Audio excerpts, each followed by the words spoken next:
Hello there, YouTube. It's that time again. I'm going to read a book. Before I do, check out my shirt. It's pretty awesome. 1.21 gigawatts! Tom, how am I going to get that kind of power? Okay, anyway. I'm reading a pretty sensational book tonight. Very poignant stuff. It's not a sex scene, it's something else. It's, My Steve by Terri Irwin. A labour of love, a work of art, and something that everybody should have in their bookshelves. So, without further ado, I'll just start. I won't do any accents, I'll just read the... When I first met Steve, I made a deal with myself. Whenever Steve suggested a trip, activity, or project, I would go for it.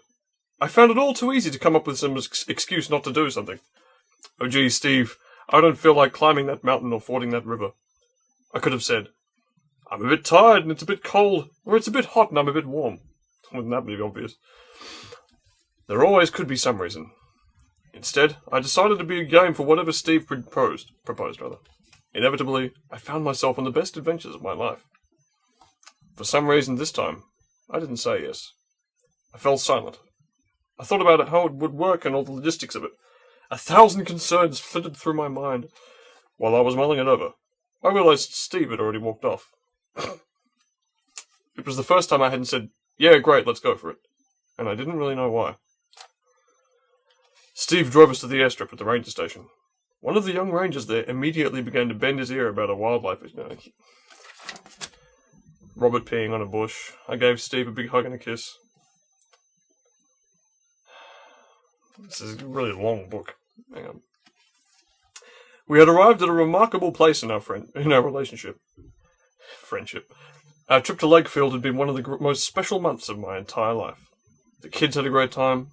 We were all in the same place together, not only physically, but emotionally, mentally, and spiritually. We were all there. The pilot fired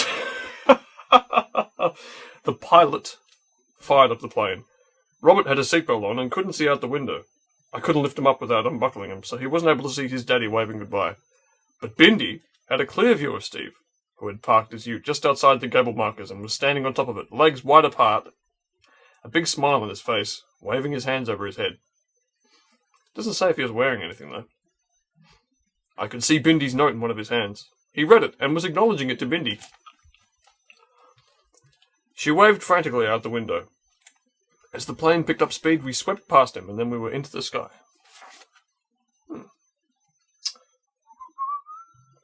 Okay, she's on a trip to Tasmania.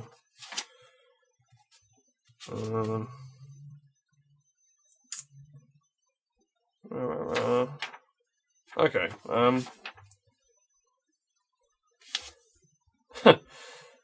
okay. Typical holiday stuff here. We drove into the Cradle Mountain Resort, still munching on raspberries. Emma and Katie waited with the kids in the car. I'll just be a minute, I said. I'll check in and we'll head out to our rooms. The Currawongs were calling at a... Currawong. Okay, I've just looked up what a Currawong is. Fair enough. Okay. The Currawongs were calling, and a Padamelon, a small version of a roo, hopped off a wall just at the edge of the car park as I went in. Where's all the snow? I asked the woman behind the desk. What do you think of my acting? It snowed this morning, she said. Well, good. There's hope. Then she passed me a note. She said, Frank called from the zoo. They're out of milk. No, I'm not surprised, I said. The way Frank goes through that milk. Yeah. I haven't called the zoo all day, and Frank is always trying to track me down. Why don't you take the call in the office, she said. I thought that was a little odd, since when I had been there before I always used the payphone near the pub at the resort. But I entered the office and sat down in a big, comfortable chair. I could see the car park out the window. Emma and Kate were still out at the car. Robert had fallen asleep, and Kate sat inside with him. Bindi smiled and laughed with Emma. How are you going, Frank? I said into the phone. He said, Hi, Terry. I've been trying to get a hold of you for a while. His voice had a heavy, serious tone. I probably can't do that. Well, I just got here. I mean, I can try it. Hi, Terry. I've been trying to get hold of you for a while. Okay, that's his heavy, serious tone.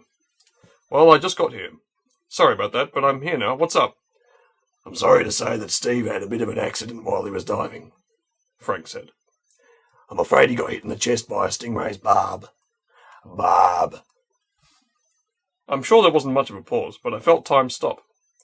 I knew what Frank was going to say next. I just kept repeating the same thing over and over in my head. Don't say it. Don't say it. Don't say it. Then Frank said the 3 words I did not want him to say. And he died. That's...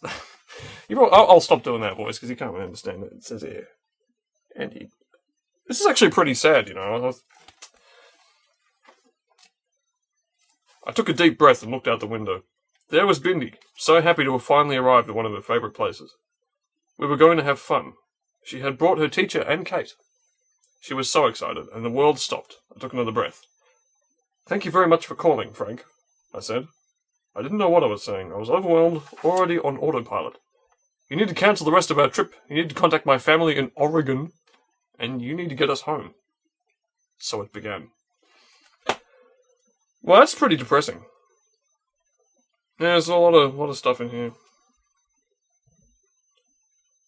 How do you tell an 8-year-old child that her father has died? A 2-year-old boy. Yeah, it's pretty... This is actually a pretty upsetting thing, yeah. But anyway, yeah, I thought I'd read you an excerpt of this sensational book. And everybody should have a copy. This is not my copy. I don't have one. Mum got it from the library, but you know what? On the basis of what I just read, I might buy one, because, yeah, I'm touched.